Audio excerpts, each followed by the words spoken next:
बौद्ध ग्रंथ महापरिनिर्वाण सूक्त में पाली भाषा में उल्लेखित है। उस वर्ष बारिश से पहले बुद्ध राजगिरी में थे। वहां से वे भिक्षु संघ के साथ यात्राएं करते वैशाली पहुंचे। यहाँ पास के बेलग्राम में उन्होंने वर्षावास किया। यहाँ वे बीमार हो गए।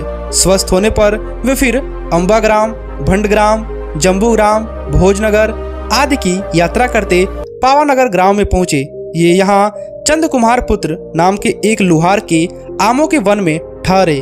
उसने खाने में उन्हें मीठे चावल, रोटी व मधु दिया।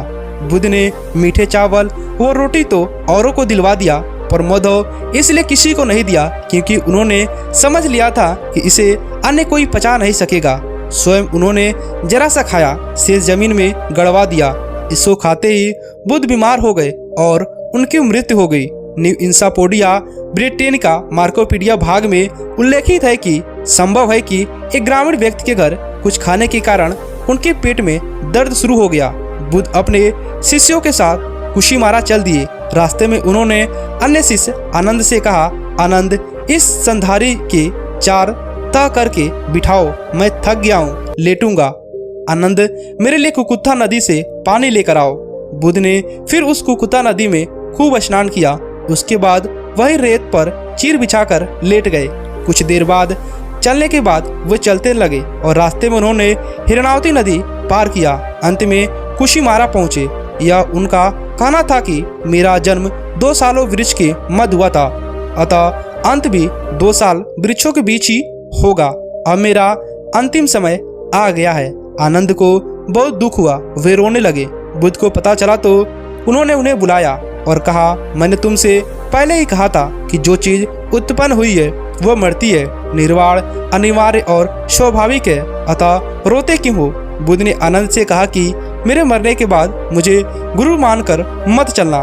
बुद्ध की मृत्यु के बाद उनके पुत्र राहुल भी भिक्षु हो गए थे, पर बुद्ध ने उन्हें कभी कोई महत्व प्राप्त नहीं दिया। बुद्ध की पत्नी यशोधरा अंत तक उनकी शिष्य नहीं बनी। उनके मरने पर 6 दिनों तक लोग दर्शन के लिए आते रहे। 7वें दिन शव को जलाया गया। फिर उनके अवशेषों पर मगध के राजा अजातशत्रु, कपिलवस्तु के शाक्यों और वैशाली के भिक्षुओं के बीच झगड़ा शुरू हो गया। जब झगड़ा शांत हुआ तो द्रोण नाम ब्राह्मण ने समझौता कराया कि अवशेष 8 भागों में बांट लिया जाए। ऐसे ही हुआ। 8 स्तूप 8 राज्यों में बनाकर अवशेष रखे गए। बताया जाता है कि बाद में अशोक ने उन्हें निकलवाकर 84,000 बौद्ध स्तूपों में बांट दिया। आज पूरे विश्व भर में ये 84,000 बौद्ध स्तूप मौजूद हैं। लेकिन उनका मत है कि भगवान गौतम बुद्ध का अंतिम संस्कार कुशीनगर में ही रामाभार में स्तूप में हुआ था। अगर आप कुशीनगर आना चाहते हैं तो सबसे पहले आपको उत्तर प्रदेश के गोरखपुर जंक्शन पे आना होगा। गोरखपुर से महज 50 किलोमीटर की दूरी पर कुशीनगर स्थित है और यहाँ पर आपको बहुत सारी चीज़ें देखने को मिल जाएंगी। दोस्तों, आपको ये जानकारी कैसी लगी नीचे कमेंट कर बताएं।